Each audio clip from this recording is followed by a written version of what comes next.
भांड आसला रे ये भंड आसला रे मुझी हेली भंड सन्यासी तमे माने हेल भांड कांग्रेसी आस मिसी काटी काटी खाइबा कुकुड़ा खासी ये पैरोडी कहीदे इमिडिएटली कहीदे।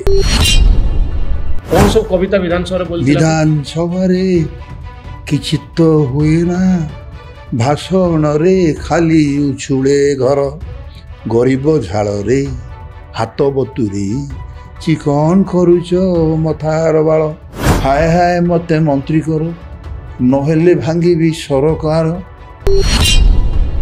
जेतेक अच्छ हे टाउटर समस्ते की नहीं खोली देवी मोर दरबार हाय हाय मते मंत्री करो एमती बाहरी पड़े कविता तो राजनीतिर अन्ननाम षड्यंत्र जी जेते कर षड्यंत्र सी ऊपर उठी जाइए मु तो षड्यंत्र कर जाने ना उठी केमिका किंतु पांड्यान जी मो विरुद्ध सब षड्यंत्र करते जानी नी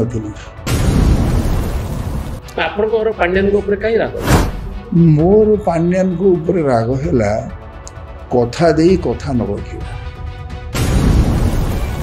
मत ये कहीं हत्या कर पॉलिटिकल मर्डर हाँ कर दी काटिदेले परा फिर पांड्यान का हाथ थिला बोली जान नी पर जाने ना नवीन बाबू जानी ना जानी मत टिकेट मिल जाना टिकेट मिलते आप बीजेडी रही था न मिलवर आप बीजेडी छाड़दे टिकेट मिलने तो निश्चित गोटे कारण नवीन बाबू कौन सतरे टिकेट दवा व्यतीत आउ किसी डिच कर ठकी धोखा दे कहीं कह ठकबे कौन और पांड्या निजे चाहूले मुख्यमंत्री हाँ चाहूले हाथी आपन प्रचार कला हाँ कर दिल्ली घर बिकी दे मैंने पैसा नहीं विजु भाया लोक घर भी प्रिपेयर थे पॉलिटिक्स पे प्रश्न मैं ताहा भी शुणी दौड़ छाड़ी पांड्यान आरी भितर बीजेडी कथा मन पड़ुछ ना नहीं नवीन बाबू कथा पुराना दिन कथा वर्ष वर्ष धरी जो आप समय कटे राति जाए अधिकांश दिन प्रचार कर घरे से छाड़ी आस सत आउ नवीन निवास कथा आपंकर मन पड़े नवीन निवास टा मन पड़ो तार इतिहास जड़ित ये मन पकड़ मोर लाभटा कौन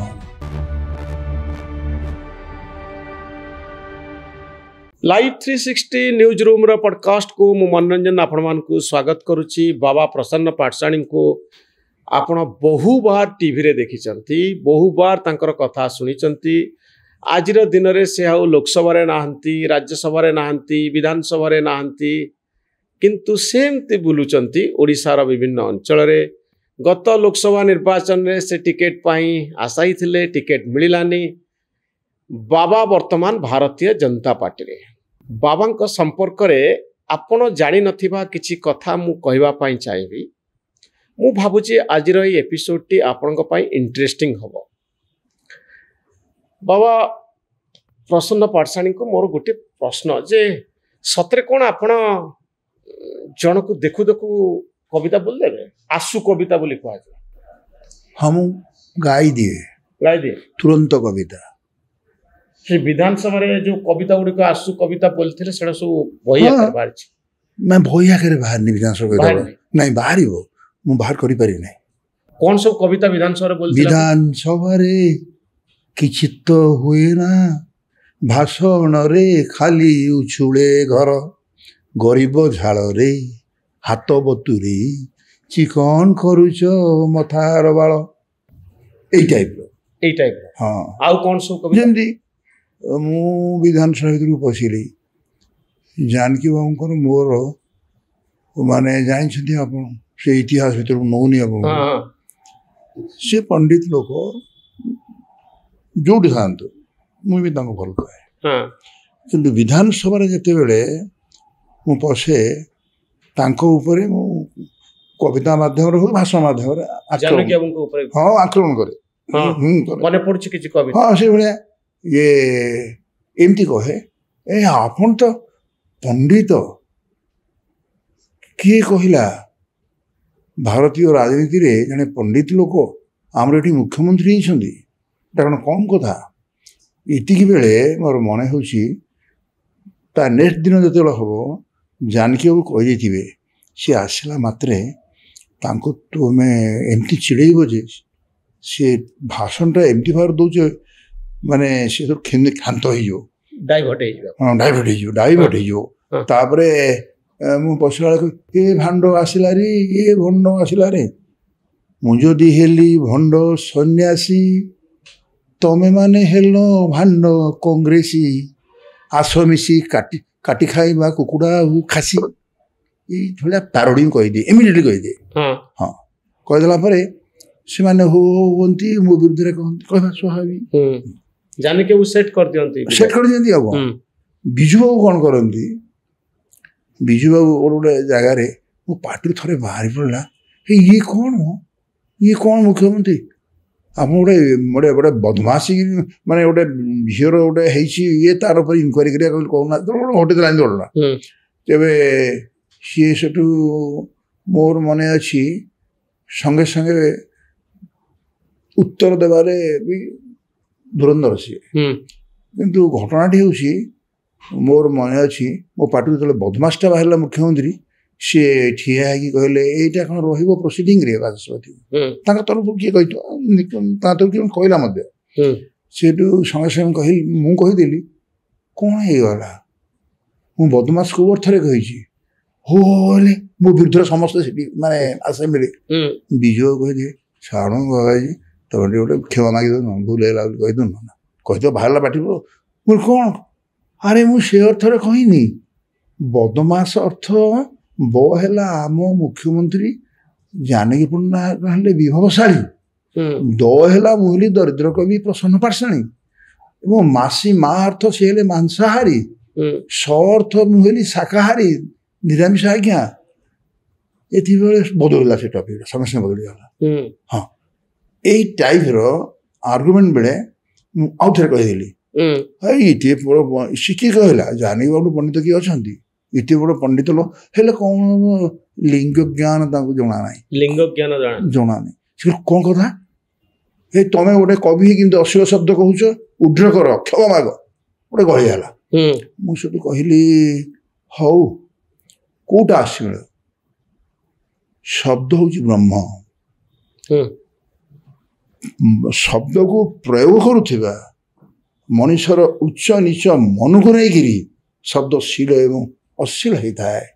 ତମେ ମାନେ ଯଦି କହୁଛ କ୍ଷମା ମାଗିଦେବା ପାଇଁ, ମୁଁ କ୍ଷମା ମାଗିଦେବି ଗୋଟାଏ ସର୍ତ୍ତରେ, ଆଜି ଯଦି ଲିଙ୍ଗରାଜ ମନ୍ଦିରଟାକୁ ତୁମେ ଉଠେଇବା ପାଇଁ ରେଜୁଲେସନ୍ କରିଦେବ, ମୁଁ କ୍ଷମା ମାଗିଦେବି।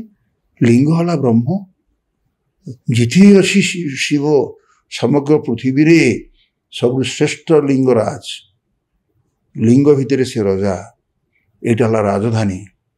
ଆଉ ଗୋଟେ କ୍ଷମା ମାଗିବାଟା ବଡ଼ କଥା କି, ଆପଣ ସେଟାକୁ ରେଜୁଲେସନ୍ କରୁନାହାନ୍ତି। ତ ଜାନକୀ ବାବୁଙ୍କର ସେ ଜ୍ଞାନ ନାହିଁ ବୋଲି ଆପଣ କାହିଁ କହୁଥିଲେ? ମୁଁ ଏଇଥିପାଇଁ କହିଦେଲି ସିଏ ମୋତେ ସମାଲୋଚନା କରନ୍ତି ଜାନକୀ ବାବୁ। ହଁ ଏଥିପାଇଁ ମୋର ମନେ ହେଉଛି ଏଇଟା ଡକ୍ଟର ମହତାବ ଲେଖିଥିଲେ, ଗାଁ ମଜଲିସରେ ବୋଧହୁଏ, ମୋର ମନେ ନାହିଁ, ହଠାତ୍ କହିଦେଉଛି। ସେଥିରେ ଲେଖିଥିଲେ ଆଜି ପଣ୍ଡିତ ମୁଖ୍ୟମନ୍ତ୍ରୀଙ୍କୁ କବି ପ୍ରସନ୍ନ ପାଟ୍ଟଶାଣୀ ହରେଇ ଦେଲେ, ସେ ଆନ୍ସର ଦେଇପାରିଲେନି, ଏମିତି ମଧ୍ୟ ସେତେବେଳେ ବାହାରେ ସବୁ। ଆଉ ପ୍ରସନ୍ନ ପାଟ୍ଟଶାଣୀ ତାଙ୍କ କବିତାରେ ଏଭଳି ପ୍ରମାଣ କରିଦେଲେ ଯେ ଲିଙ୍ଗଟା ହେଉଛି ବ୍ରହ୍ମ, ବ୍ରହ୍ମରୁ ବ୍ରହ୍ମାଣ୍ଡ, ବ୍ରହ୍ମାଣ୍ଡ ଦେବତା ଜଗତରନାଥ ଜଗନ୍ନାଥ। ଜାନକୀ ବାବୁଙ୍କୁ କାହିଁ କହୁଥିଲେ ତାଙ୍କର ଜ୍ଞାନ ନାହିଁ ବୋଲି?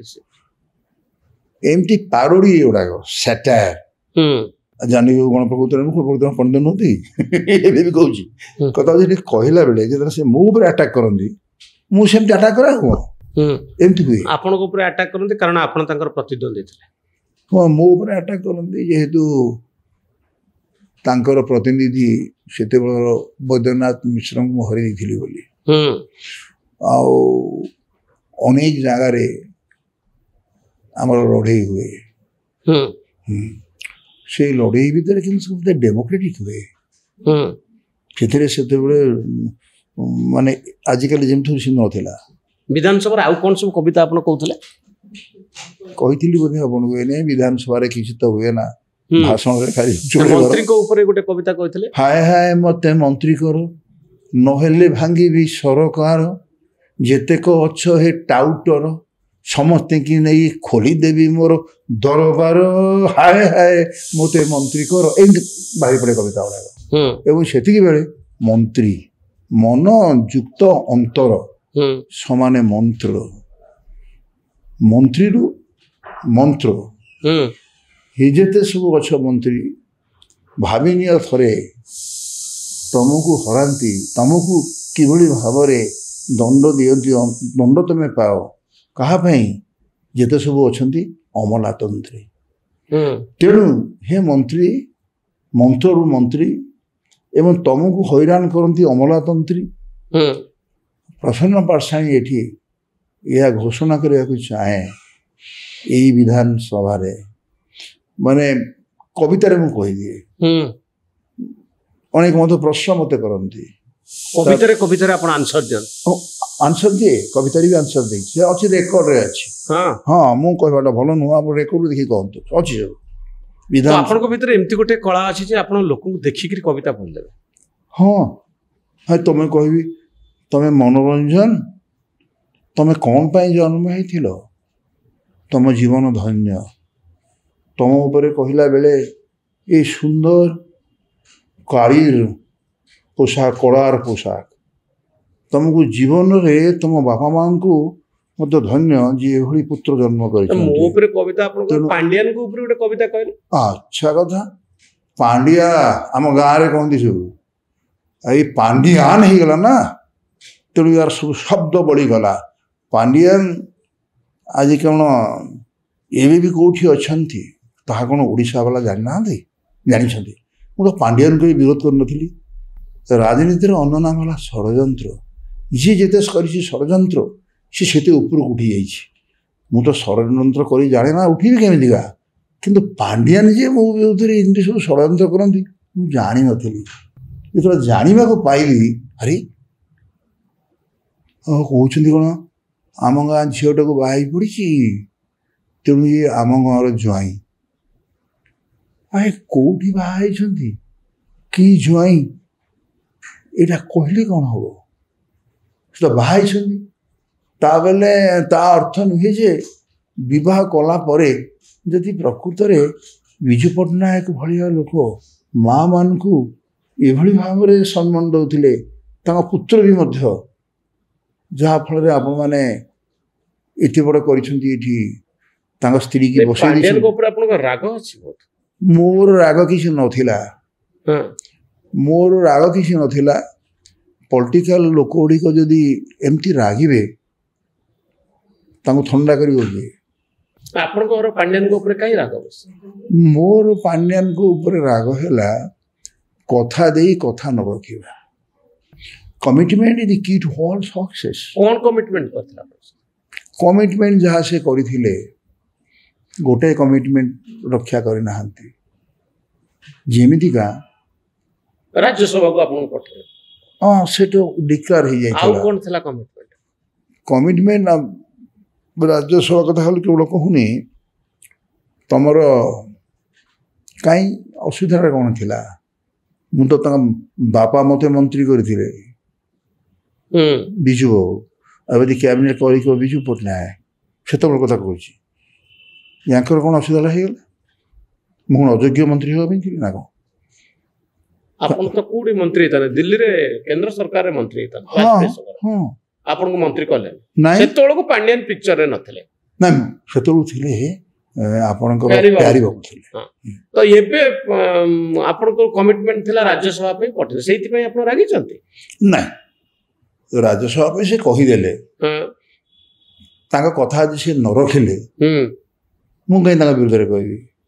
ମୁଁ ବିରୁଦ୍ଧରେ କହିଲି ଏଇଥିପାଇଁ ଆପଣ ଛାଡ଼ିଦେଲେ ପୁରା ବିଜେପିକୁ ପଳେଇ ଆସିଲେ ଆଉ ବିରୁଦ୍ଧରେ ଆଚ୍ଛା କଥା ବିଜେପି କେତେବେଳେ ଆସିଲେ?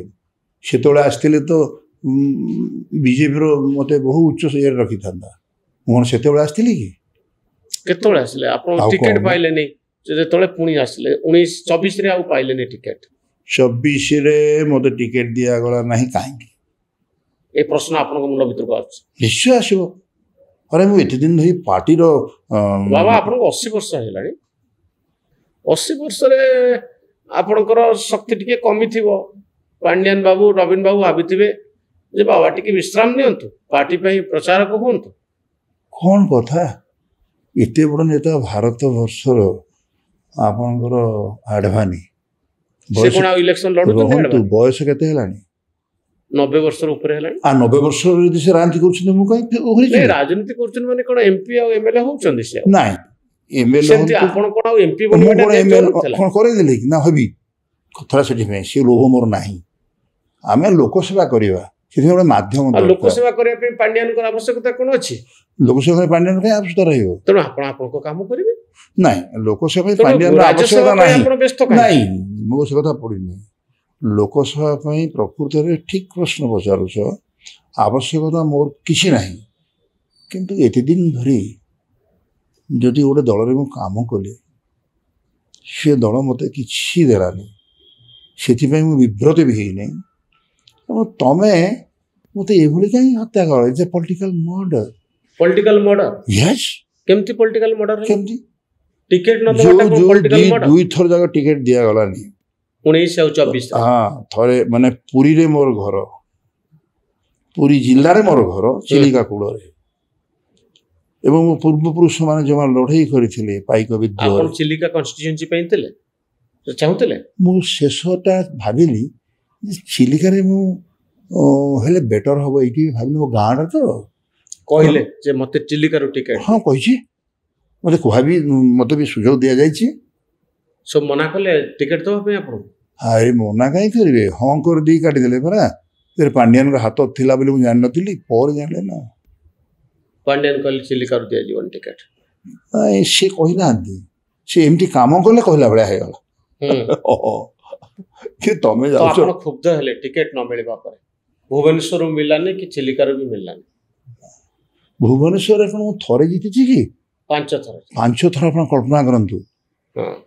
ଖୋର୍ଦ୍ଧାରେ ପୁଣି ଏମଏଲଏ ପାଇଁ 4 ଥର, 9 ଥର ଏଇଠି ହେଇଗଲା। 9 ଥର ଲଗାତାର ଖୋର୍ଦ୍ଧା ମୋତେ ଦେଇଥିଲା ଭୋଟ।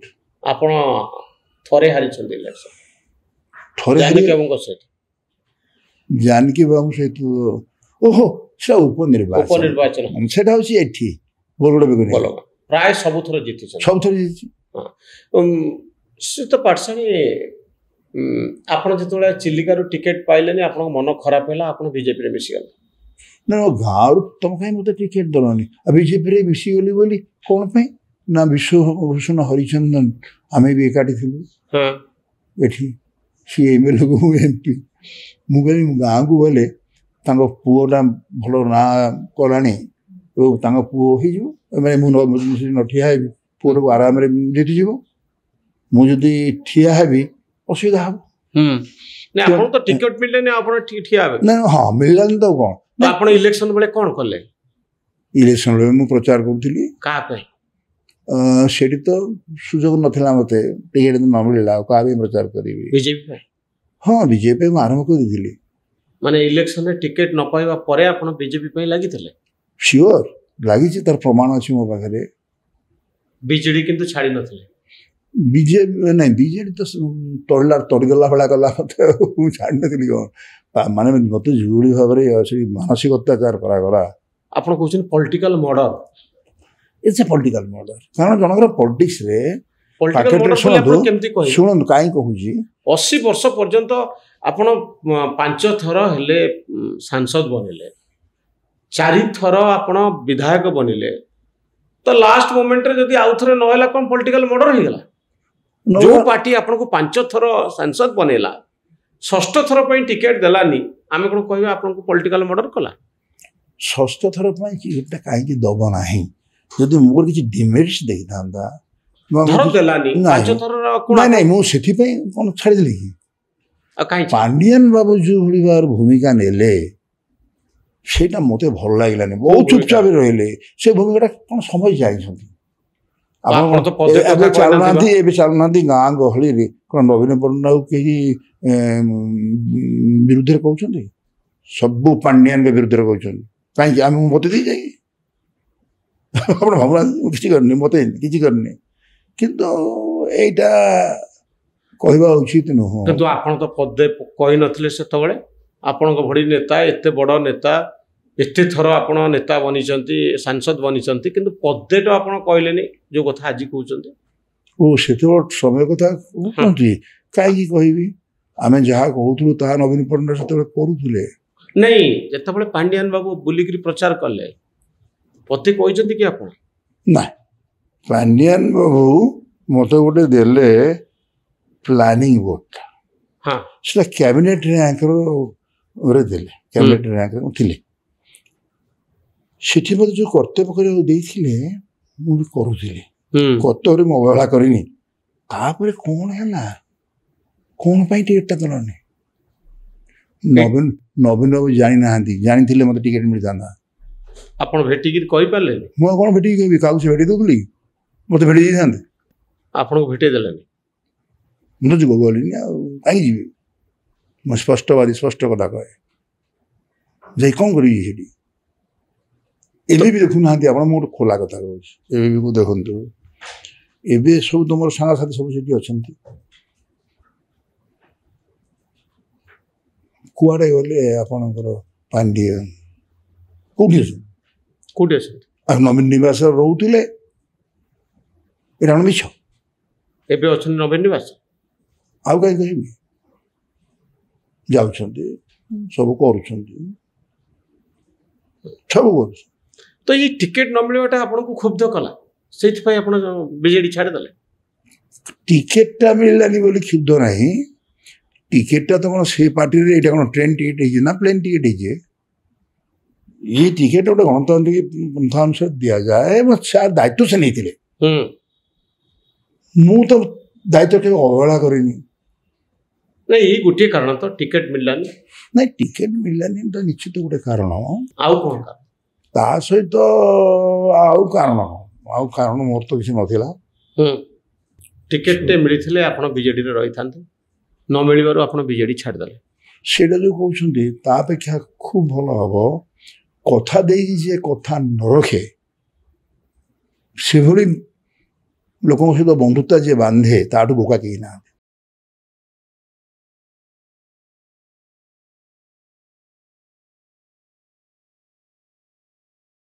सेटा मु कहबो जाउनी धरा पड़े गोटे गोटे हाँ हाँ है तो आपण मन को बहुत दुख है अच्छा प्रियदर्शी मिश्र बीजेपी नेता से आपणकर ज्वाई तांकु भी बीजेडी टिकेट देलानी तो आपन को दीटा कथारे झटका लगला निजे टिकेट पाइले ज्वाई भी टिकेट पाइले ना तार किसी भूल नहीं हला मोर कौन भूल थब तुम कह भूल न था कि भूल थब बोली है मानी मोर कौन भूल थी हुआ मुझे राजी सी कौन भूल करता क्वालिफायर दी जन भर जड़े किए टिकेट पाई आपंकर असुविधा नाला कि कौन असुविधा प्रियदर्शी मिश्र टिकेट पाई भी आप बीजेडी रे था हाँ कौन असुविधा डकाई मत मुझे भाविली टिकेट पाँच कहीं पाइबनी सी लोकटी तार समय जहाँ कर्तव्य करी दलपाई एवं से गोटे हाउसिंग बोर्ड चेयरमैन भी थिला से समय भल कर्तव्य कर असुविधा कौन हो तार दबनी कहीं ताकू बोली मुझे कहूनी जेनेराली माने कथा बोली कहूँ कहीं पाइबनी तो ये टिकेट मिलवाटा कौन गोटे राइट गोटे अधिकार जी मैंने राजनीति करती से मैंने टिकेटा गुरुत्व देती सेटा पाइले तो पुणी भोट ठियाल तो पुणी लड़े कर आसवे ना डेमोक्रेटिक प्रोसेस एटा से प्रोसेस भीतर जी आसी कहीं तुम दंड केते लोक अच्छे डेमोक्रेटिक प्रोसेस भीतर समस्त को टिकेट देवा संभव संभव नहीं ये भी सत्य कथा तेणु आप कह टिकेट हूँ गोटे राइट नहीं टिकेटा राइट ये अर्थ कहूँ शुण टिकेटा राइट यही अर्थ कहूँ जन राजनीति करुँची टिकेटा पाइले सी एमएलए हो बा से मंत्री हो लोकों में काम करिवार कोई सुविधा ना लोक कि काम कर बड़ पार्टी एते सब नेता आपन को न पाइले आउ जने के पाउचंती तेणु आपन कहबे जे मु पाइबी नले प्रियदर्शी पाइबे मो ज्वाई पाइबे नले मु छाड़ी देबी एटा टिके इलॉजिकल लागुची कारण नहीं काहे सेही पार्टी तो पांच थरा आपन टिकेट देई सेही पार्टी तो आपन को प्रियदर्शी बाबू को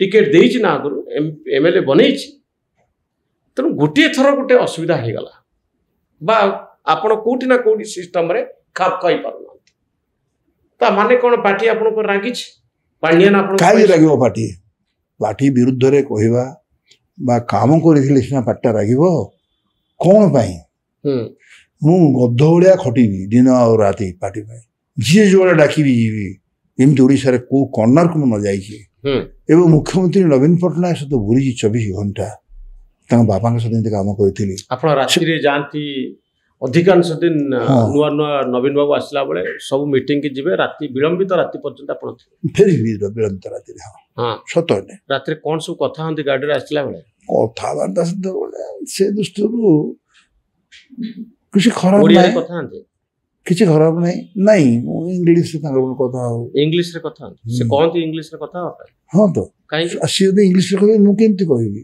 ମୁଁ ବି ଇଂଲିଶରେ କହିବି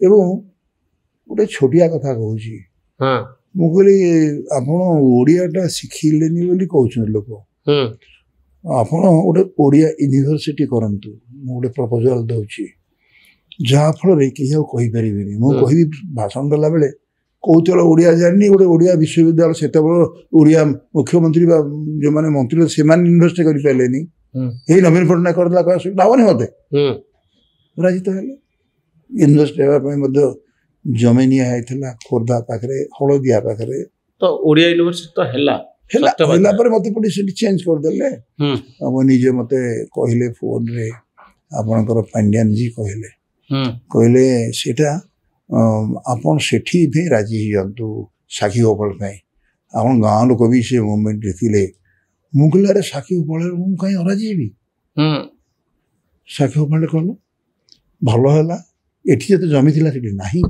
କର ପୁଣି ଦିଆଯିବ ଏଇ ସରକାର ମଧ୍ୟ ଦେବେ କିଛି ଅସୁବିଧା ନାହିଁ ଭାଷା ଉପରେ ଯେଉଁମାନେ କହୁଛନ୍ତି କିନ୍ତୁ ମୋତେ ଦୁଃଖ ଲାଗିଲା ତମେ କହିଲ ଯେ ସେଠି ବି ତମେ ରାଜି ହେଇଗଲେ ତମ ନାଁରେ ଫଳକରେ ମଧ୍ୟ ତମ ନାଁ ଲେଖା ହବ ମୁଁ କହିଲି କଣ ଲେଖା ହବ ନ ହବ ମୁଁ କୁଆଡୁ ଯାଉନି ଲେଖା ହେଲା ଫଳକରେ ନାଇଁ ମୋ ନାଁ କାହିଁ ଲେଖା ହବ ମୋ ନାଁ ନାହିଁ ସେଥିପାଇଁ ମୁଁ ଦୁଃଖ କରୁନି ଦୁଃଖ ଆମର ଗୋଟେ ଓଡ଼ିଆ ଭାଷାର ଗୋଟେ ୟୁନିଭର୍ସିଟି ହେଲା ମୁଁ ଖୁସିରେ ଯୋଉଥିପାଇଁ ଲାଗିଥିଲି ସେଟା ସେଠି କରିଦେଲେ ସେଟା ମୋର ଗର୍ବ କିନ୍ତୁ ଯଦି ଜବାବ ଦେଇକି ସିଏ ସଦାବେଳେ ଉଲ୍ଲଂଘନ କରିଛନ୍ତି ତାଙ୍କର ବକ୍ତବ୍ୟକୁ ପାଣ୍ଡିଆନ ଆପଣ କହୁଥିଲେ ଖୋର୍ଦ୍ଧାରେ ହେବା କଥା ମୁଁ ଚାହୁଁଥିଲି ହଁ ଖୋର୍ଦ୍ଧାରେ ହେବା ସେଥିପାଇଁ ଆପଣଙ୍କ ମନ ଦୁଃଖ ହଁ ମୋର ମନ ହଳଦିଆରେ ଖୋର୍ଦ୍ଧା ସହିତ ଗୋଟେ ପୂର୍ବପୁରୁଷର ସମ୍ପର୍କ ଆଜିର ସମ୍ପର୍କ ନବୀନ ବାବୁ କଣ ସତରେ ଟିକେଟ ଦେବା ବ୍ୟତୀତ ଆଉ କିଛି ଡିଚ୍ କରିଛନ୍ତି ବା ଠକିଛନ୍ତି ଆପଣଙ୍କୁ ଧୋକା ଦେଇଛନ୍ତି ନାଇଁ ବ୍ୟକ୍ତିଗତ ଭାବରେ ଜଣଙ୍କ ବିରୁଦ୍ଧରେ କହିବାଟା ଅତି ସହଜ କାହିଁକି କହିବି ଠକିବେ କଣ ଆଉ ଆପଣଙ୍କ ଉପରେ ବହୁତ ବିଶ୍ୱାସ ତାଙ୍କର ପ୍ରଚଣ୍ଡ ବିଶ୍ୱାସ ଥିଲା ପାଣ୍ଡିଆନକୁ ଯୋଉଦିନ ମୁଁ ଓହ୍ଲେଇ ଗଲି ତାଙ୍କ ଗାଡ଼ିରୁ ଓହ୍ଲେଇଗଲେ ଓହ୍ଲେଇନି ତାଙ୍କ ହାତରେ 24 ଜଣ ଯାଉଥିଲି ନା ଆପଣ କହୁଛନ୍ତି ସତ କହୁଛି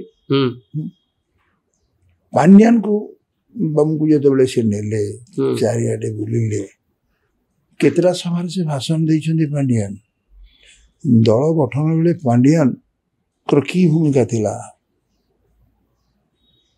ତେଣୁ ପାଣ୍ଡିଆନର ବିରୁଦ୍ଧରେ ଆଉ ମୋର କହିବାକୁ ଇଚ୍ଛା ହଉନାହିଁ ମୁଁ ଯାହା ନ କହିବା କଥା କହିଦେଇଛି ଆଗରୁ ପୁଣି ଆଉ ଥରେ କାହିଁକି ଗୋଟେ କଣ୍ଟ୍ରୋଭର୍ସି ଭିତରକୁ ଯିବା ମୁଁ ଦେଖିଲି କେହି କହୁନାହାନ୍ତି ମୁଁ ଏକୁଟିଆଟା କହୁଛି ଲାଭଟା କ'ଣ ହବ ତେଣୁ ପାଣ୍ଡିଆନଙ୍କର ସେଇ ଭୂମିକା ଆପଣ ନବୀନ ବାବୁଙ୍କ ସହିତ ଯାଇକରି ସଭାରେ ଭାଷଣ ଦଉଥିଲେ ଆପଣଙ୍କୁ ଏତେ ସ୍ତର କାହିଁ ଡାକୁଥିଲେ ସେ ନବୀନ ବାବୁ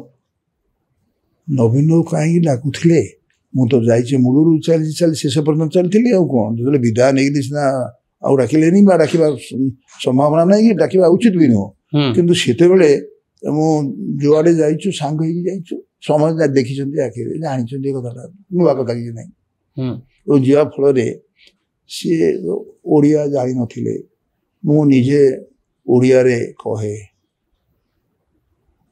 ସେଇଟା ଲୋକମାନଙ୍କୁ ଭଲ ଲାଗେ ଭାଷା ଉପରେ କହେ ସେ ଭଲ ଲାଗୁ ସେ ଅନୁଭବ କରନ୍ତି ଯେ କ'ଣ ଆକୁ କାହିଁକି ଲୋକ ଏତେ ଭଲ ପାଉଛି ଜାଣିନଥିଲେ ସେତେବେଳେ ଜାଣିନଥିଲେ ନେଲେ କେମିତି ସିଏ କହିଲା ମୁଁ ନ ହଟେଇବି ପାଣ୍ଡିଆନ ଭାବିଲେ तेबेले मु आ मुख्यमंत्री हे परिबे नहीं आपनकर कोन मुख्यमंत्री हबार नहीं नहीं पांडियन करो मु कहि गबो पांडियन जे चाहुथिले मुख्यमंत्री हबा पे चाहुथिले चाहुथे केम जानले आपन मु जानि छी सब कथला कोहा जीवा उचित न हो मु किंतु कहिदेली अरे आपण ओडिया झियो बाहा होइछन्ती ओडिया झियोटा मुख्यमंत्री करना मान दिन सतपुणी थिले आपण कहते जे सुजाता कार्तिकेयन को करा जाओ हां माने मु तांकु कोन कहिबी ना से मोला सुनंती मु निजे जानि छी तांकु जदि से ठिया करि थांते माने जेते समालोचना और सरभ्य हेले एते हे तो आपनकर पसंद होचंती सुजाता कार्तिकेयन नहीं मोर पसंद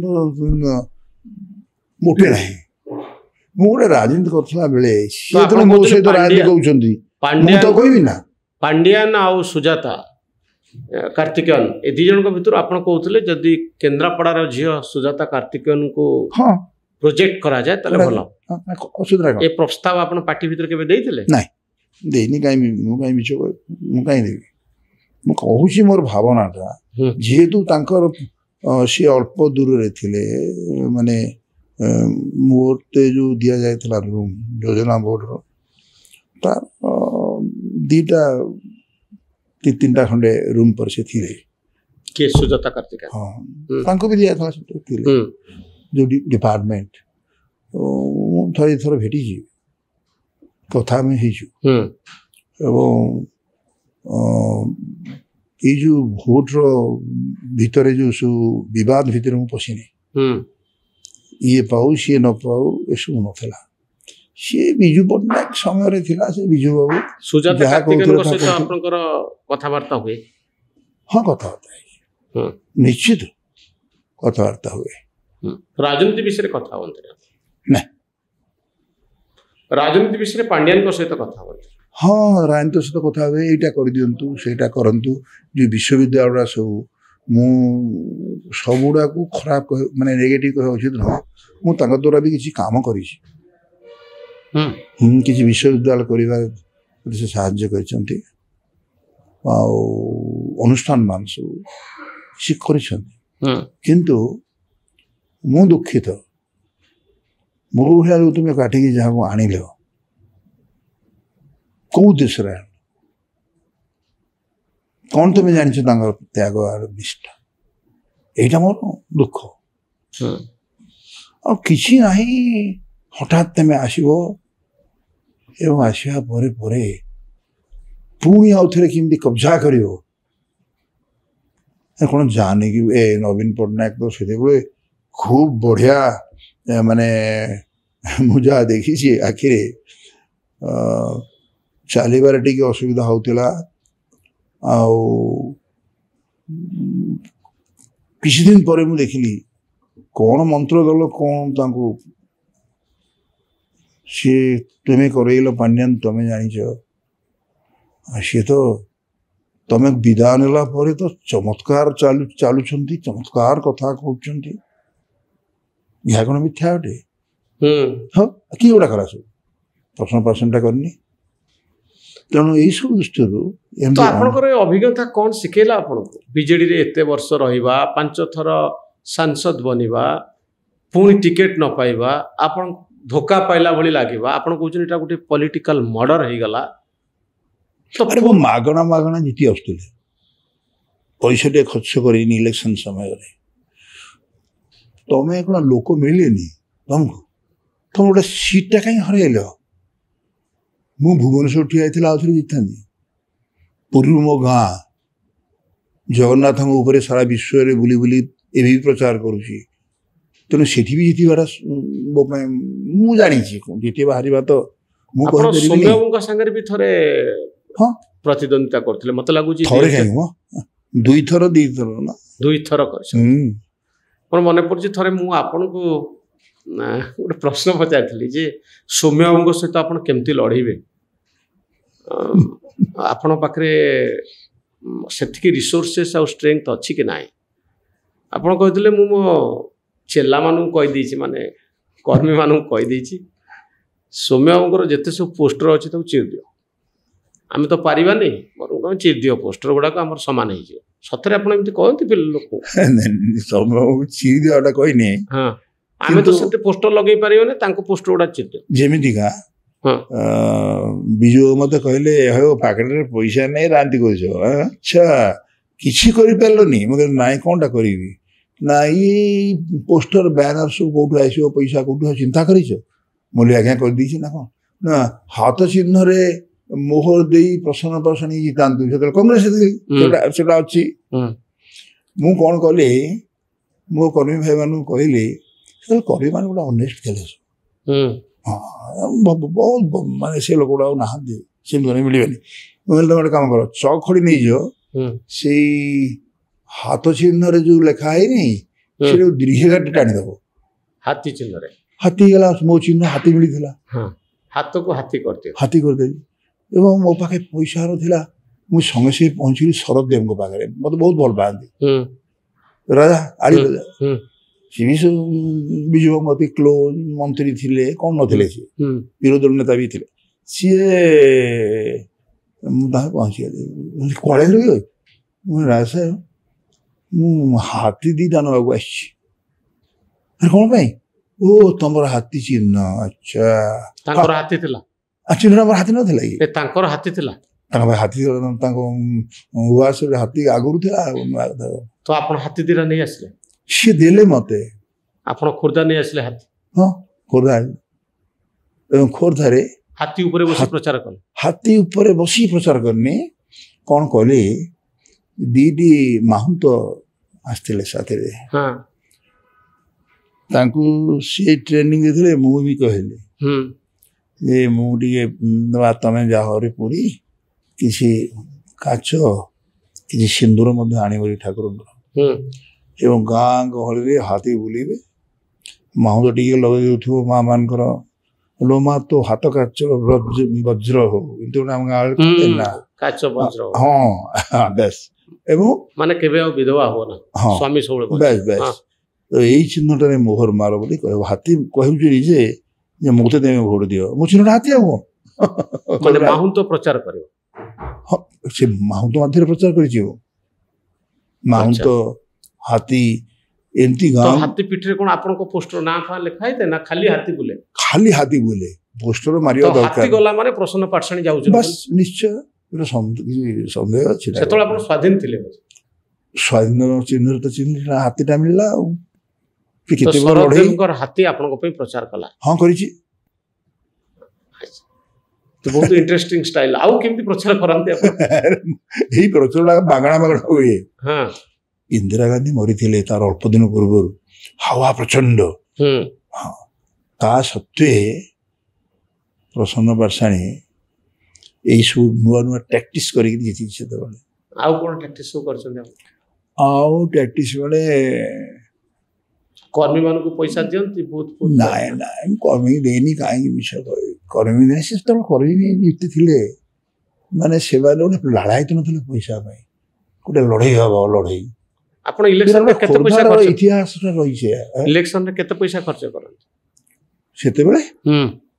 ଇଲେକ୍ସନରେ ଏବେ କେତେ ଖର୍ଚ୍ଚ କରନ୍ତି? ଲାଷ୍ଟ ଇଲେକ୍ସନ କିଛି ଖର୍ଚ୍ଚ କରିନି। ମାଗଣା ଏତେ ଲୋକ ବୁଲନ୍ତି ଆପଣ ସାଙ୍ଗରେ? କୋଉଟା କହିଲେ? ମାଗଣା ବୁଲନ୍ତି ଏତେ ଲୋକ ମୋ ସାଥିରେ? ଆରେ ଆଗରୁ ଥିଲା ନା କଂଗ୍ରେସ ବେଳୁ। ଆଉ ସେମାନେ ମାଛ ମାଂସ ଖାଇବା ପାଇଁ ଟିକେ ଗାଡି ଚଲେଇକି, ଗାଡିରେ ପେଟ୍ରୋଲ ପାଇଁ କିଛି ସେସବୁ ନଥିଲା ସେତେବେଳେ। ନାଇଁ, ଏବେ ହଉଛି କି ନାଇଁ? ଇଏ ବାବାରେ, ଏବେ ଆପଣ ଦେଇପାରୁଛନ୍ତି ନା ନାଇଁ? ଲାଷ୍ଟ ଇଲେକ୍ସନ ଦେବି କଣ, ମୁଁ ତ ଠିଆଲିନି, ଟିକେଟ ପାଇଲିନି। ଲାଷ୍ଟ ଇଲେକ୍ସନ ବେଳେ ଦେଇଥିଲେ ନା ନାଇଁ? ନାଇଁ, ମୁଁ ଦେଇନି। 14ରେ ମାଛ ମାଂସ କାହାକୁ ଦେଇନି। ମିଥ୍ୟା ଆଡେ ମନା, ମିଛ କହୁଛୁ, ଦେଇନି। ଦେଇନାହାନ୍ତି? ନା, ମୁଁ ଦେଇନି। ଦବା ଆବଶ୍ୟକ ନାହିଁ। କେତେ ଟଙ୍କା ଖର୍ଚ୍ଚ ତମକୁ ଯଦି ଲୋକ ଭଲ ପାଇବେ ଦବ କାହିଁକି? ନବୀନ ବାବୁଙ୍କ ଠାରୁ ପଇସା ନେଇକି ଇଲେକ୍ସନ ଲଢନ୍ତି ନା ନାଇଁ? ପାର୍ଟି ପଇସା? ପାର୍ଟି ପଇସା ଯୋଉ ଦିଅନ୍ତି ନବୀନ ବାବୁ, ସେଟା ଦିଅନ୍ତି, ନବୀନଙ୍କ ପିରିୟଡ ଦିଆ ହେଇଛି। ତ ଆପଣ ସେ ଟଙ୍କା କଣ କରନ୍ତି? ସେଇ କଥା ସେତେବେଳେ ଉଠଉଥିଲେ, ଏବେ ବି ଉଠଉଛ। ଏ ଟଙ୍କାଟା କୁଆଡେ ଗଲା? ଟଙ୍କାଟା କଣ ମୁଁ ଟଙ୍କା ଖର୍ଚ୍ଚ କରିନି, ମୁଁ ନିର୍ବାଚନ କୁଆଡେ ଗଲା ଟଙ୍କାଟା? ଆଉ ଟଙ୍କାଟା ତମେ କାହିଁକି ନେବି? ଏତେ କଣ କାମ ଦବ? କଣ କାମ ଦବ ନେଇକି? ସିଏ ଦିଅନ୍ତି କିଛି। ଦିଲ୍ଲୀପ ରାୟ ବି ଦେଇଛି। ହଁ, ମୋର ଆଜି ମନେ ଅଛି, ମୁଁ ଭୁଲ କହୁନାହିଁ। ଦିଲ୍ଲୀପ ରାୟ ବି ଦେଇଛି। ଦିଲ୍ଲୀପ ରାୟ ଦିଏ କିଛି। ୱାର୍କରଙ୍କୁ ଭାରି କ୍ଲୋଜ୍ ଥିଲା ସେ ବିଜୁ ପଟ୍ଟନାୟକଙ୍କର। ତେଣୁ ମୋର ଆଜି ମନେ ଅଛି ବିଜୁ ବାବୁ କହିଲେ କ'ଣ କରିବା କୁଆଡ଼ୁ ପଇସା ଆସିବ ଆମର ଏଇଟା କ'ଣ ବିକିଦେବାକୁ ସେ ମାନେ ରାଜନୀତି ପାଇଁ ଏଥିରେ ଲାଗିଲେ। ମୁଁ ମନା କଲି କାହିଁକି ଆପଣ ବିକିବେ କ'ଣ ବିକିବେ ଘର ବିକିଦେବେ ଦିଲ୍ଲୀ ଘର ବିକି ଦେଇକି ମାନେ ପଇସା ନାହିଁ ବିଜୁ ବାବୁର ତ୍ୟାଗଟା କାହାର ଅଛି କେଜଣ ପଲିଟିସିଆନର ଅଛି କିଏ ବା କହୁଛି ମାନେ ବିଜୁ ବାବୁଙ୍କ ଭଳିଆ ଲୋକ ଘର ବିକୁ ପ୍ରିପେୟାର ଥିଲା ପଲିଟିକ୍ସ ପାଇଁ ଯେତେବେଳେ ପ୍ରଶ୍ନ ପାଇଁ ତାହା ବି ଶୁଣିଛି ସେତେବେଳେ ପ୍ରଶ୍ନ ପାଇଁ ବିଜୁ ବାବୁ କହିଛି ଆପଣ ମୋଟେ କରନ୍ତୁ ମୋଟେ ହବ ରହନ୍ତୁ ଦିଲ୍ଲୀପକୁ ଗୋଟେ କାମ କରନ୍ତୁ ଦିଲ୍ଲୀପକୁ ଆମର ରାଜ୍ୟସଭା ପଠେଇ ଦିଅନ୍ତୁ ସେ ଟଙ୍କା ଦେବ ନା ତ କଥାବାର୍ତ୍ତା କର ଆପଣ କଥାବାର୍ତ୍ତା କଲେ ହଁ ମୋତେ କହିଲେ କଥାବାର୍ତ୍ତା କର ମୋର ଦିଲ୍ଲୀପ ପାଖକୁ ଗଲି କହିଲି ଯେ ତମେ ରାଜ୍ୟସଭାକୁ ଯାଅ ବିଜୁ ରାଜି ହେଇଛନ୍ତି ପଠେଇବା ପାଇଁ ଆଉ କିଛି ଟଙ୍କା ଦିଅ ଦଳ ଚାଲିବ କେମିତି ହଁ ଦୀପ ଦେଇଥିଲା କେତେ ଟଙ୍କା ଦେଇଥିଲେ କେତେ ଟଙ୍କା ମୁଁ କହିପାରିବିନି ଦେଇଥିଲା ଏହା ସତ୍ୟ ଅଟେ ମୁଁ ଜାଣିନି ସେ ଟଙ୍କା ଦେଇଥିଲା ହଁ ଦଳକୁ କାହିଁକି ଆମର ଯେତେ ସବୁ ଲଢ଼େଇ କରୁଥିଲେ ଅଧିକାଂଶକୁ ସେ ଦିଏ ରାଜ୍ୟସଭାକୁ ଯେଉଁମାନେ ଯାଆନ୍ତି ରାଜ୍ୟସଭାକୁ ସିଏ ଚାଲିଗଲେ ଆଉ ଲଢ଼େଇ ଯେଉଁମାନେ କରନ୍ତି ମାନେ ଯେଉଁମାନେ ଟିକେଟ ପାଆନ୍ତି ସେମାନଙ୍କୁ ପଇସା ଦେବାକୁ ପଡ଼େ ହଁ ସେମାନଙ୍କୁ ଦିଲ୍ଲୀପ ଦେଇଛି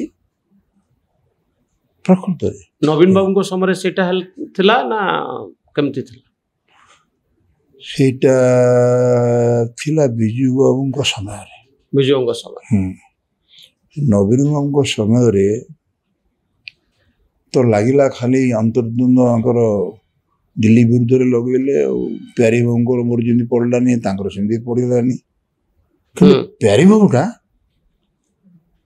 ମାନେ ଅନେକ ସାହାଯ୍ୟ କରିଛି ବହୁ କର୍ମୀକୁ ଦଳକୁ ମଧ୍ୟ ବଞ୍ଚିବା ପାଇଁ ଲଢ଼େଇ ବି କରିଛି ସିଏ ପାଣ୍ଡିଆନ ବାବୁଙ୍କ ଭଳି ନୁହନ୍ତି ବାବା ଏଇ ଯୋଉ ଆଗରୁ ଆପଣ ପ୍ୟାଣ୍ଟ ସାର୍ଟ ପିନ୍ଧୁଥିଲେ ନା ଅଳ୍ପ ଦିନ ମୁଁ ଯୋଗ କଲା ପରେ ଏଇଟା ସବୁ ବଦଳିଗଲା ପିନ୍ଧୁଥିଲି ମୁଁ ଖୁବ୍ କମ୍ ଦିନ କ'ଣ ଲୁଚିବା ପାଇଁ କି ପୋଲିସ କବଳରୁ ଏମିତି ଡ୍ରେସ୍ ପିନ୍ଧୁ ପୋଲିସ କବଳରୁ ଲୁଚିବା ପାଇଁ ଏଇ ଡ୍ରେସ୍ଟା ମୋର ନଥିଲା ଆଉ ଏଇ ଡ୍ରେସ୍ଟା ମୁଁ ଯେତେବେଳେ ମୋର ଗୁରୁ ମହେଶଙ୍କ ପାଖରେ ଥିଲି ସେତେବେଳର ଡ୍ରେସ୍ ନା ଯେତେବେଳେ ମୁଁ ପାତଞ୍ଜଳି ଯୋଗ ସୂତ୍ର ଶିଖିଲି ହଁ ଏବଂ ଆଇଁଷ ଛାଡ଼ିଦେଲି ପ୍ରଥମେ ଆଇଁଷ ଯେତେବେଳେ ଖାଉଥିଲେ ହଁ ଆଉ ଚିଲିକା ମୋର ଜନ୍ମ ଆଉ ଆଇଁଷ ମିଛ କହିବି ନାଇଁ ସେତେବେଳୁ ଛାଡ଼ି ଦେଇଛି ଏବେ ନୁହେଁ ଏଇ 40 ବର୍ଷ ତଳ 50 ବର୍ଷ ତଳ ବେଳେ ବେଳେ ବହୁତ ଲୋକ ଆପଣଙ୍କୁ ସମାଲୋଚନା କରନ୍ତି ଯେ ବାବା କୋଉଠି ମାଂସ ଖାଇଦିଅନ୍ତି ଚିକେନ ଖାଇଦିଅନ୍ତି ଯେ ପ୍ରକୃତରେ ବାବା ଗୋଟେ ଡ୍ରେସ୍ ମାଂସ କେତେବେଳେ ଖାଉଥିଲି ଯେତେବେଳେ ମୋର ଗୁରୁ ବି ମୋତେ କହିଥିଲା ଏଇ ଜବରଦସ୍ତି ତୁ କେବେ ଛାଡ଼ିବୁନି ଆଇଁଷ ଯଦି ଜବରଦସ୍ତି ତୁ ଆଇଁଷଟା ଛାଡ଼ିଦେବୁ ତେବେ ହେଲେ ବିଧବା ବ୍ରାହ୍ମଣୀ ମଲା ବେଳେ ଯେମିତି କହେ ମୋତେ ଶୁଖୁଆଟିଏ ଦିଏ ମୋ ଝିଅ ଛାଡ଼ୁନି ତୋର ସେମିତି ଲାଳସା ରହିଯିବ ବହୁତ କ୍ଷତି ଖାଇବ ତୋତେ ହଁ ତାପରେ ଗୋଟେ ମୁଁ ସାଧନା କଲି ହେୟାର ଟେକ୍ନିକ୍ ଅଛି ଯୋଗରେ ସେତେବେଳେ ମୁଁ ଆରମ୍ଭ କରିଥିଲି ନା ଯୋଗ ଯେତେବେଳେ ଆରମ୍ଭ ହେଇଥିଲା ଭୂଷଣ୍ଡପୁର ଗୋଟେ ଗାଁ ଥିଲା ସେ ଗାଁରେ 5000 ଊର୍ଦ୍ଧ୍ୱ ଲୋକଙ୍କୁ ଶିଖଉଥିଲି ଯୋଗ ଶିଖୁ ହଁ ସମସ୍ତେ ଜାଣିଛନ୍ତି ସେତେବେଳେ ଏବେ କ'ଣ ଆପଣ ଯୋଗୀ ନା ଭୋଗୀ ଆପଣ ଭୋଗୀ ବୋଲି ଯୋଉ ଅର୍ଥରେ କହିବେ ସେଥିରେ ମୁଁ ନାହିଁ ଆପଣ ତ ପୁଅ ପିଲା ସ୍ତ୍ରୀ ଘର ସେ ତ ଅଛି ଯୋଗରେ ଅଛି ନା ଆପଣ ସନ୍ନ୍ୟାସୀ ହେଇଗଲେ ବୋଲି ସନ୍ନ୍ୟାସୀ ହେବା ଅର୍ଥ ନୁହେଁ ଯେ ଛୁଆ ପିଲାଙ୍କୁ ଛାଡ଼ିକିରି ଅନେକ ଯୋଗୀ ହଉଛନ୍ତି ଗୃହୀ ସନ୍ନ୍ୟାସୀ ଆପଣ ହେଲେ ଗୃହୀ ସନ୍ନ୍ୟାସୀ ସେତେବେଳେ ଗୃହୀ ସନ୍ନ୍ୟାସୀ ଏବେ ବି ଅଛି ଗୃହୀ ସନ୍ନ୍ୟାସୀ ଆପଣ ଗୃହୀ ସନ୍ନ୍ୟାସୀ ମାନେ ଆପଣଙ୍କର ଘର ଅଛି ପିଲା ଅଛନ୍ତି ସ୍ତ୍ରୀ ବି ଅଛନ୍ତି ଗୃହୀ ସନ୍ନ୍ୟାସୀ ତ ଆପଣ କ'ଣ ସନ୍ନ୍ୟାସୀ ଭଳି ଜୀବନ ଯାପନ କରୁଛନ୍ତି ସେଇଭଳି ଜୀବନ ଆଉ କ'ଣ ଆଉଠୁ ଅଧିକ ହେଇପାରେ ମୁଁ ତ ନିରାମିଷାସୀ ସମ୍ପୂର୍ଣ୍ଣ ବାକି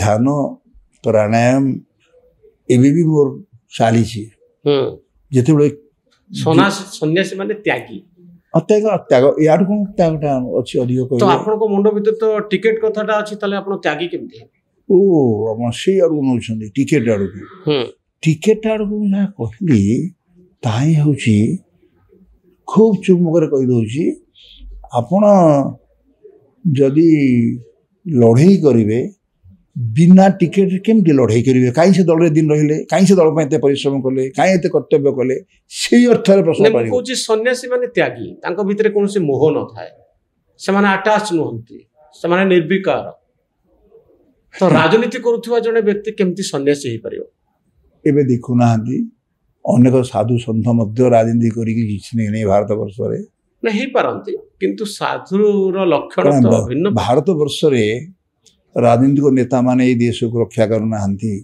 ଏଇ ଦେଶକୁ ସାଧୁ ସନ୍ଥ ମାନଙ୍କର ତପସ୍ୟା ହିମାଳୟ ଗିରିକନ୍ଦରେ ତପସ୍ୟା କରୁଥିବା ସନ୍ନ୍ୟାସୀ ମାନଙ୍କର ତ୍ୟାଗରେ ଏ ଦେଶ ଚାଲିଛି ଯେଉଁ କଥା କହୁଥିଲେ ଅରବିନ୍ଦ ଠାକୁର ଅରବିନ୍ଦ ଯେଉଁ କଥା କହୁଥିଲେ ବିବେକାନନ୍ଦ ଯେ ଦିନ ଆସିବ ଭାରତ ବର୍ଷ ହିଁ ସାରା ପୃଥିବୀ କି ଶାସନ କରିବ ନେତୃତ୍ୱ ନେବ ତାହା ଏବେ ଆସିନି କି ବାବା ମୋର ଗୋଟେ କଥା ଜାଣିବାର କଥା ଯେ ଆପଣ ତ ମୂଳରୁ କମ୍ୟୁନିଷ୍ଟ ଆନ୍ଦୋଳନରେ ଥିଲେ ଲେଫ୍ଟିଷ୍ଟ ଥିଲେ ମାଓବାଦୀ ଆନ୍ଦୋଳନରେ ଥିଲେ ପରବର୍ତ୍ତୀ ସମୟରେ ଆଜିର ଦିନକୁ ଆପଣ ଦକ୍ଷିଣପନ୍ଥୀ ବନିଗଲେ ନାଇଁ ମୁଁ ମାଓ ସହିତ ନଥିଲି ନକ୍ସଲବାଦ ଲେଫ୍ଟିଷ୍ଟ ବାମପନ୍ଥୀରୁ ଆପଣ ଦକ୍ଷିଣପନ୍ଥୀକୁ ଆସିଗଲେ ଏବେ କୋଉ ପନ୍ଥାଟା ଠିକ ବୋଲି ଆପଣ ଭାବୁଛନ୍ତି ଲେଫ୍ଟ ଠିକ ନା ରାଇଟ୍ ଠିକ ଶୁଣନ୍ତୁ ଶରୀର ଭିତରେ ଗୋଟେ ବାମାଙ୍ଗୀ ହେଲେ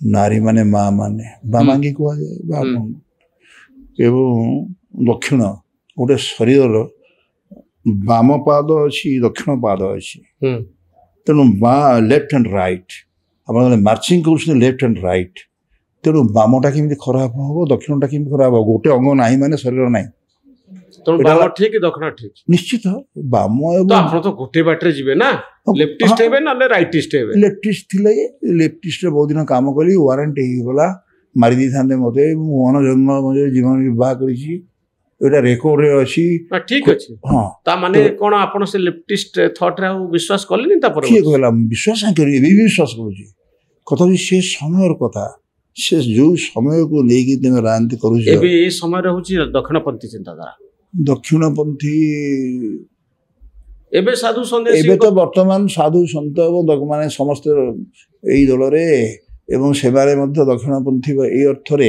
ତ ଆପଣ କଣ ପ୍ରକୃତରେ ବାମପନ୍ଥୀ ନା ଦକ୍ଷିଣପନ୍ଥୀ ମନ ଭିତରେ ହୃଦୟରେ ମୋର ହୃଦୟରେ ବର୍ତ୍ତମାନ ମୁଁ ଯୋଉ ଦଳରେ ଅଛି ସେଇ ଦଳର କଥା କହିବି ଏଇ ଦଳରେ ମୁଁ ବର୍ତ୍ତମାନ କହୁଛି ମୋଦିଜୀ ଯୋଉ କାର୍ଯ୍ୟଟି କଲେ ଯଦି ଓଡ଼ିଶାରେ ସେଇ ଗେମ୍ଟା ଖେଳି ନଥାନ୍ତେ କଷ୍ଟ ହେଇଥାନ୍ତା ରାଜନୀତି ଭବିଷ୍ୟତରେ କୋଉ ଗେମ୍ଟା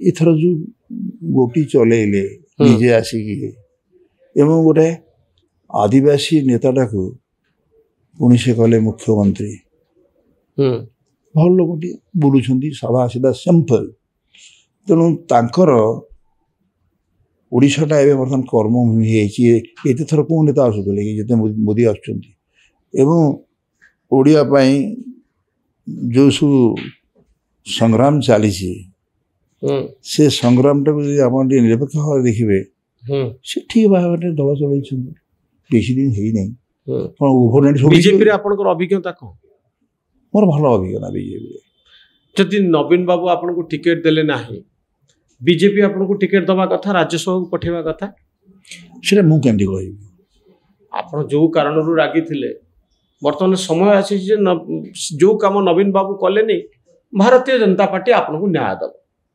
ନିଶ୍ଚୟ ଟିକେଟ୍ ପାଇବେ ଆପଣ ସେ ଭରସା ଅଛି ଆଜି କେମିତି ଭାବିବି ମୁଁ ଟିକେଟ୍ଟା ପାଇବି ବୋଲି 5 ବର୍ଷ ଆହୁରି ଅଛି କାହିଁ ରାଜ୍ୟସଭା ପାଇଁ 5 ବର୍ଷ କାହିଁକି ଅଛି ହଁ ରାଜ୍ୟସଭା ପାଇଁ ନେକ୍ସଟ ଇୟର ବର୍ଷ ହେଇପାରିବ ତ ଆପଣଙ୍କୁ ଟିକେଟ୍ ମିଳିବ ରାଜ୍ୟସଭାକୁ ଯିବା ନାଇଁ ମୁଁ ସେଟା ଆଶା କରିନି ଆଶା ହିଁ ନିରାଶର କାରଣ ମୁଁ ସେଇ ଚୁକ୍ତିରେ ମଧ୍ୟ ଯୋଗ ଦେଇନାହିଁ ମୁଁ ଯାଉଛି ଲଢ଼େଇ କରିବା ପାଇଁ ନହେଲେ ମନ ଦୁଃଖ କରିବେ ପୁଣି ଆପଣ କହିବେ ଯେ ମୁଁ ଏତେ ଦିନ କାମ କଲି ବିଜେଡି ଛାଡ଼ିଲି ଏତେ ଦିନର ପାର୍ଟି ବିଜେପିକୁ ଆସିଲି ମୋତେ ଟିକେଟ୍ ମିଳିଲାନି କାହିଁ ସେଟା ଭାବିବେନି ସେଟା କାହିଁକି ମୁଁ ଭାବିବି ଟିକେଟ୍ଟା ମିଳିଲାନି ବୋଲି ସେ ଦଳରୁ କ'ଣ ମୁଁ ଛାଡ଼ିଛି କି ମୁଁ ଦଳରୁ ଛାଡ଼ିଲି ପାଣ୍ଡିଆନଙ୍କ ପାଇଁ टिकेट ନାଇଁ, मिललानी ନାଇଁ, पांड्यान ନାଇଁ, तांकर कमिटी ନାଇଁ। आपण तो आगुर कहउतले जे टिकेट मिललानी बोली मु ଟିକେଟ ମିଳିଲାନି ସତ ମୁଁ କହିଛି ହଁ। ସେଇଟା ବି ଗୋଟେ କାରଣ କିନ୍ତୁ ରିଅଲ ମୁଁ ପାଣ୍ଡିଆନ ଯିବା ପାଇଁ ଛାଡ଼ିଲି ମୁଁ ତାର ଆଖିରେ ଦେଖିଲି ଆଖିରେ ଆଙ୍ଗୁଠି ଗେଞ୍ଜିକି ଲୋକଟା ଏଭଳି ଭାବରେ କରୁଛି କାମ କେହି ପ୍ରତିବାଦ କରୁନାହାନ୍ତି କିଛି କରୁନାହାନ୍ତି ମୁଁ ପ୍ରତିବାଦ କରି ଛାଡ଼ିକି ପଳେଇ ଆସିଲି ଆଉ କ'ଣ ସିମ୍ପଲ सिंपल बाबा बीजेपी जदि आपको कौन गुरुत्वपूर्ण पदवी नदेला दायित्व नदेला प्रियदर्शी मिश्रा आउ टिकेट पाइले मन करत आम तो सब आशारे बंचीचे भल जिनस हम ताल आप पुणी बीजेपी छाड़देवे ଶୁଣନ୍ତୁ ମୋର ଯାହା ବିଶ୍ୱାସ ପ୍ରିୟ ବର୍ତ୍ତମାନ ତା ନିଜ ଗୋଡ଼ରେ ଠିଆ ହେଇକି ସଂଗ୍ରାମ ଚଲେଇଛି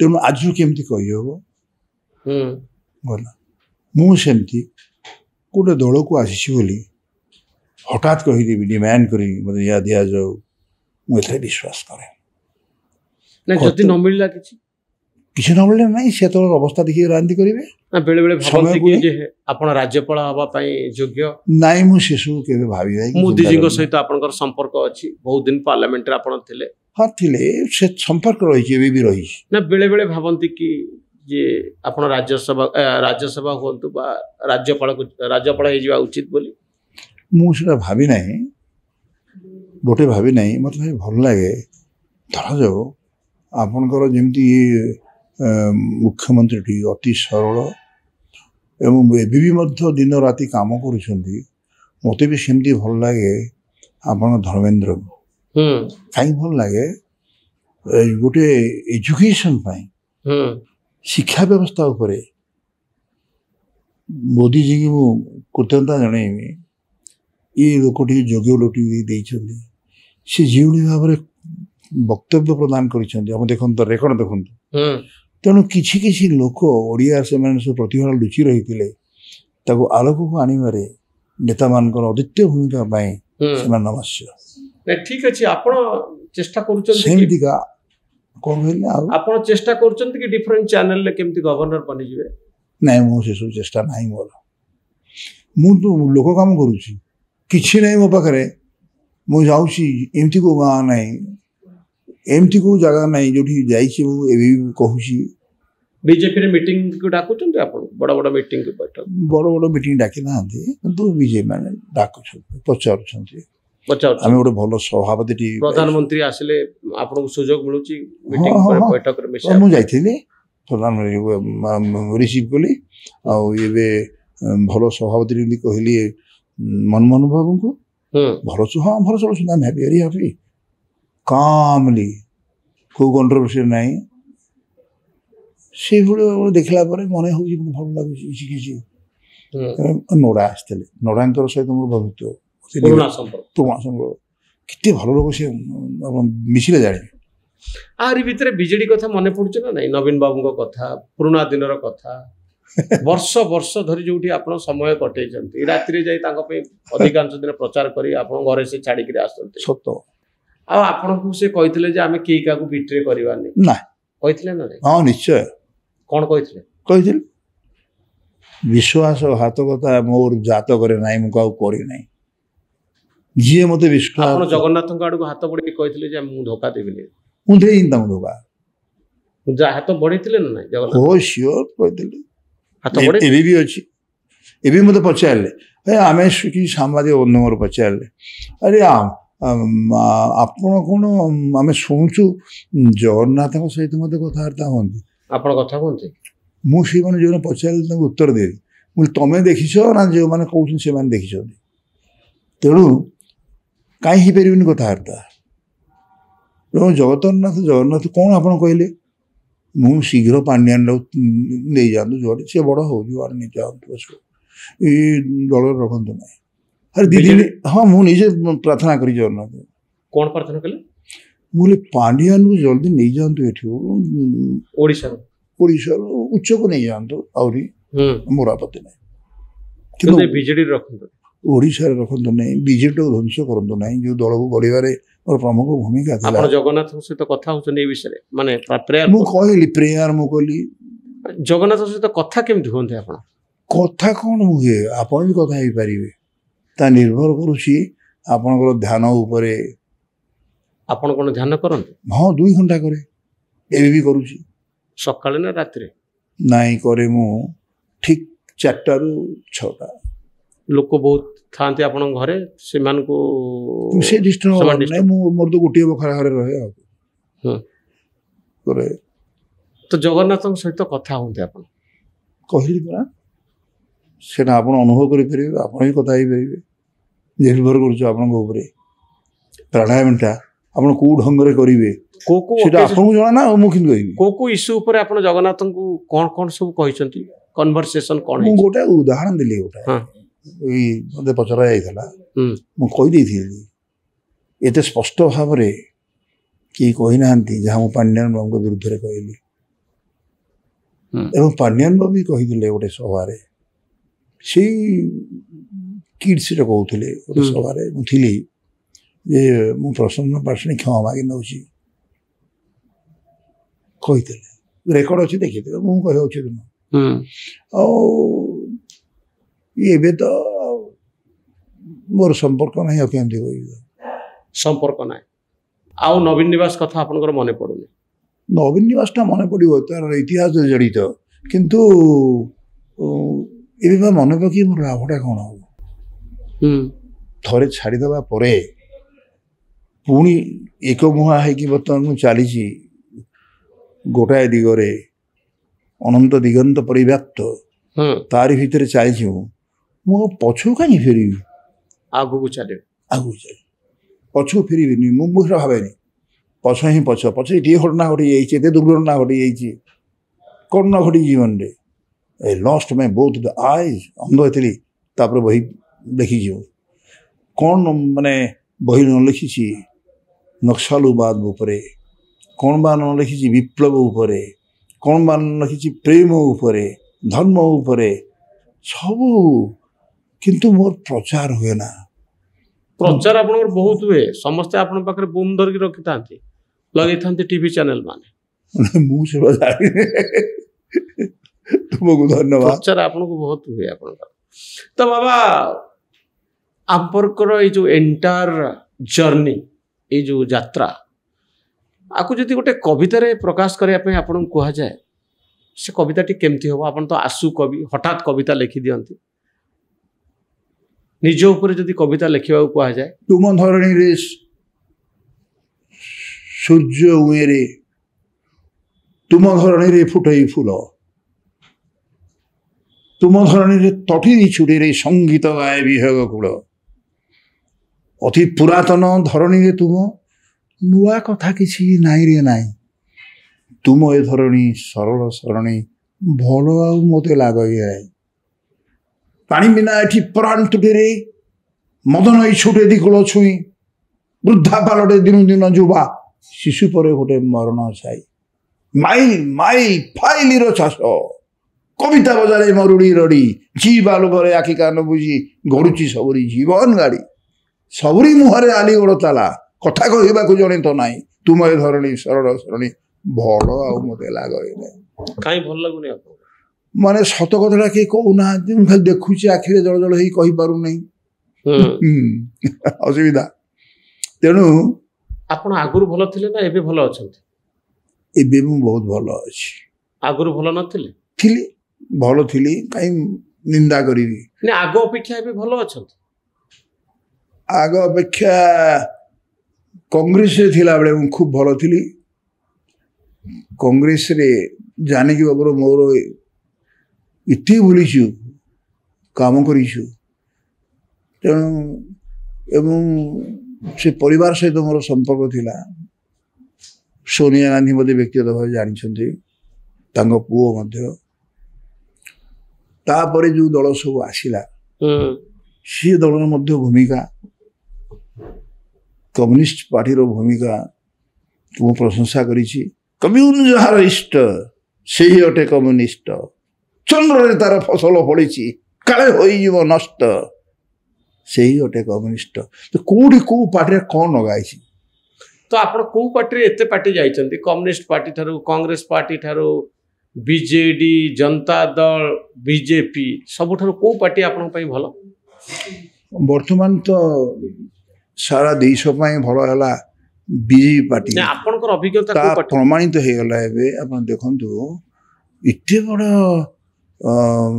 ବୁଡ଼ ପକେଇବାକୁ ଯାଇଥିବା ଏବଂ ବୁଡ଼ ପକେଇବାର ଆପଣ ଦେଖିଛନ୍ତି ମିଡ଼ିଆରେ ଟିଭିରେ 64 କୋଟି ଲୋକ। ଆରେ ବାବା ଗୋଟେ ରେକର୍ଡ। ବାବା ଆପଣଙ୍କର 80 ବର୍ଷ ବୟସରେ ନିଜକୁ କ୍ଳାନ୍ତ ଲାଗୁଛି କି ନାହିଁ? ନାଇଁ ମୁଁ କ୍ଳାନ୍ତ ଫିଲ୍ ଏପର୍ଯ୍ୟନ୍ତ କରିନାହିଁ କାଲି ଯେ ନ କରିବି କିଛି ଆଜି ତ କରିନାହିଁ ଭଲ ଅଛି ହାର୍ଟ କିଡନୀ ଆଖି ସବୁ ଠିକ ଅଛି? ମୋର ସବୁ ଠିକ ଅଛି କିଛି ନାହିଁ ରୋଗ ଚାଲି ପାରୁଛନ୍ତି ଆପଣ?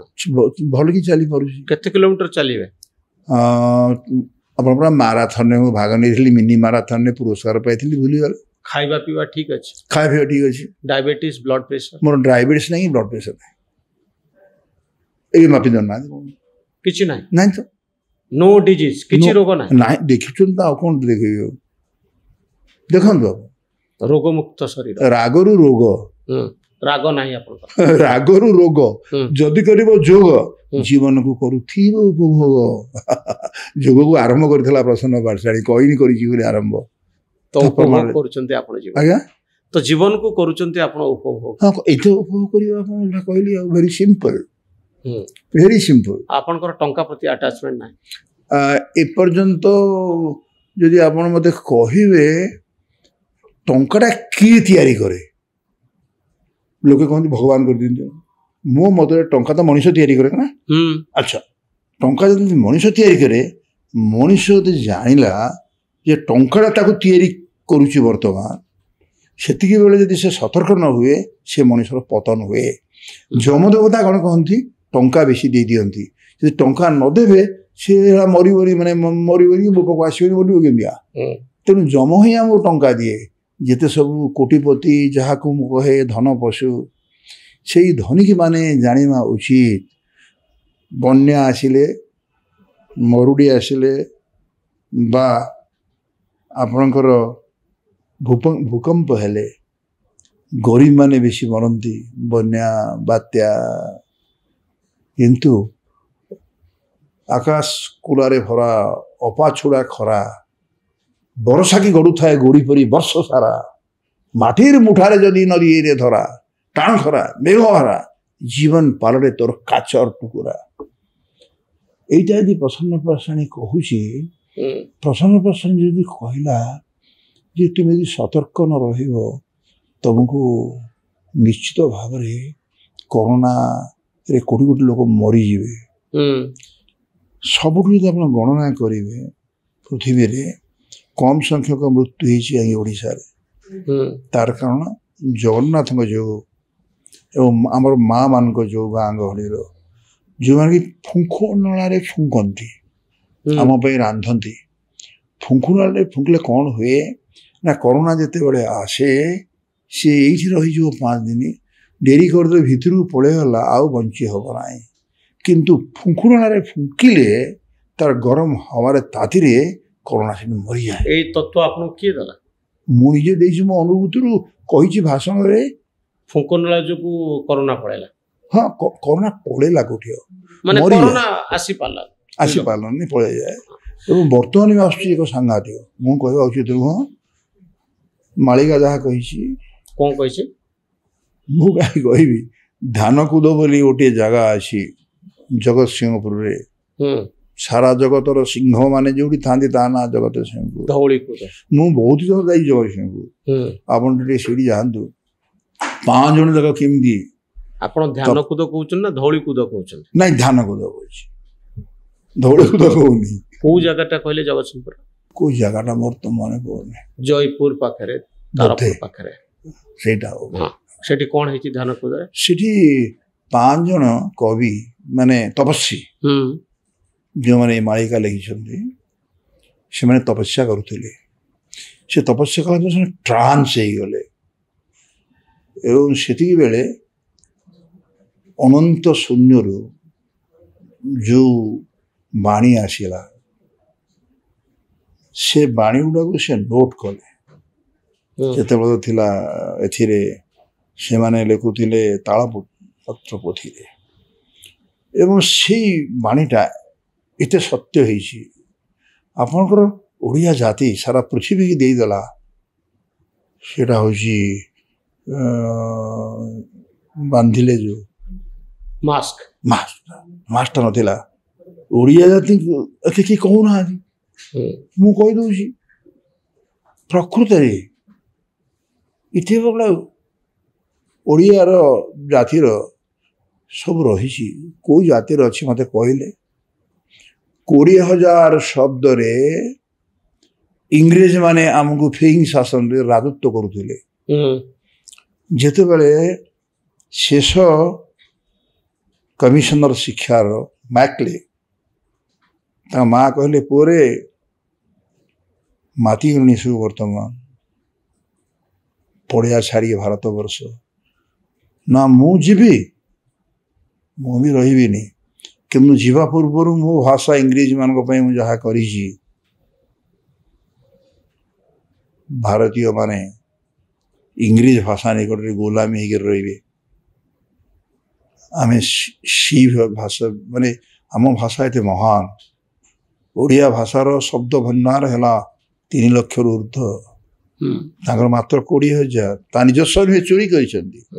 ତେଣୁ ଏଇଥିରୁ ଆପଣମାନେ ଭାବନ୍ତୁ, ଟିକେ ଚିନ୍ତା କରନ୍ତୁ ଟିକେ ମୋଦିଜୀ କେତେ ମହାନ କାମ କରିଛନ୍ତି ଗୋଟେ ଓଡ଼ିଆ ଜାତି ପାଇଁ, ଭାଷା ପାଇଁ, ସଂସ୍କୃତି। ମୋର ଲାଷ୍ଟ କ୍ୱେଶ୍ଚିନ୍ ବାବା, ଯେ ଆଗାମୀ 5 ବର୍ଷର ଦୁନିଆକୁ ଆପଣ କେମିତି ଦେଖୁଛନ୍ତି? ଆଗାମୀ 5 ବର୍ଷର ଦୁନିଆ ମୋତେ ଦେଖାଯାଉଛି କିଛି ଖରାପ ଦେଖିପାରୁନାହିଁ, ଭଲ ଦେଖୁଛି। ଆପଣଙ୍କ ନିଜ ଜୀବନରେ କ'ଣ ଆସିଥିବ? ଆପଣଙ୍କ ନିଜ ଜୀବନରେ କ'ଣ ପରିବର୍ତ୍ତନ ଆସିଥିବ ଆଉ 5 ବର୍ଷ ଭିତରେ? ମୋ ନିଜ ଜୀବନ ବିଷୟରେ, ମୋ ନିଜ ଜୀବନ ତ ଆଜି ଜୀବନ ଚାଲିଛି। କିଛି ପରିବର୍ତ୍ତନ ଆପଣ ଆଶା କରୁଛନ୍ତି? ପରିବର୍ତ୍ତନ ମୋ ଜୀବନରେ କ'ଣ ଆଶା କରିବି? ଆଉ ନାହିଁ, ଆଶା ହିଁ ନିରାଶାର କାରଣ। ମୋ ପାଇଁ ମାନେ ଆପଣଙ୍କ ପାଇଁ ଯୋଉଟା ସୁବିଧା, ମୋ ପାଇଁ ଯୋଉଟା ଅସୁବିଧା, ମୁଁ ତାହାକୁ ଏଇଟା ଅସୁବିଧା ନୁହଁ, ତାହା ମୋ ପାଇଁ ଅଶେଷ ସୁବିଧା। ମୁଁ କାହିଁକି ନେଗେଟିଭଟା ଭାବିବି? ପଜିଟିଭରେ ଅଛନ୍ତି, ପଜିଟିଭରେ ଅଛି ଏବେ ବି।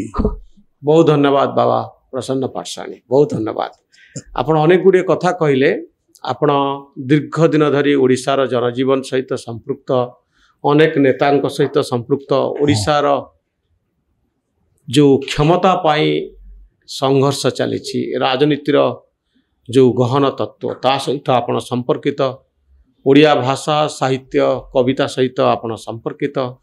ମୁଁ ଭାବୁଛି ଆଜିର ଏପିସୋଡ଼ରେ ଆପଣ ଯେଉଁ କଥା କହିଲେ ଆମ ଦର୍ଶକମାନଙ୍କୁ ତାହା ନିଶ୍ଚିତ ଭାବରେ ତାଙ୍କ ମନକୁ ଛୁଇଁବ। ଆଉ ଆଶା କରିବା ଯେ ଆପଣ ଆଗାମୀ 5 ବର୍ଷ ଭିତରେ ଜୀବନର ଏକ ନୂଆ ଅଧ୍ୟାୟକୁ ସାମ୍ନା କରନ୍ତୁ, ବା ଗୋଟେ ନୂଆ ଅଧ୍ୟାୟ ଆପଣଙ୍କ ଜୀବନରେ ଆସୁ, ଆଉ ଓଡ଼ିଆ ଭାଷା ସାହିତ୍ୟ ଓ ରାଜନୀତିକୁ ଆପଣ ସମୃଦ୍ଧ କରନ୍ତୁ। ବହୁତ ଧନ୍ୟବାଦ ଶ୍ରୀଯୁକ୍ତ ଡକ୍ଟର ପାଠଶାଣୀଙ୍କୁ। ଧନ୍ୟବାଦ। ମୋ କୃତଜ୍ଞତା, ଅଭିନନ୍ଦନ, ନମସ୍କାର।